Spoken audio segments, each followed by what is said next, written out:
How to sign in Microsoft Outlook email. Hey everyone, welcome back to the YouTube channel and let's get right into this quick and easy tutorial.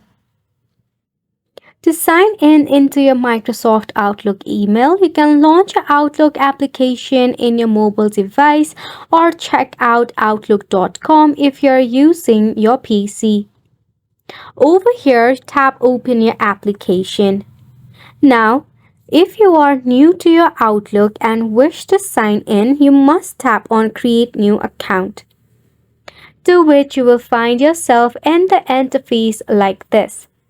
Go ahead and type in the email address. Then you can select if you want it to be Outlook.com or Hotmail.com, after which click on the Next button.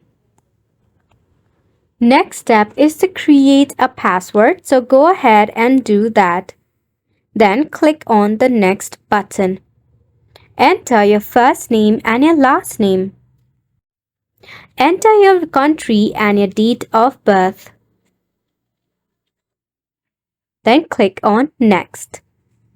Last process is to verify yourself as a human. For that, you will have to solve the puzzle, which is to prove yourself you are not a robot. Right after you have completed the puzzle, you will be able to create yourself your very own Microsoft Outlook email. This sums up the tutorial as well. Thank you so much for tuning in. We'll see you very soon.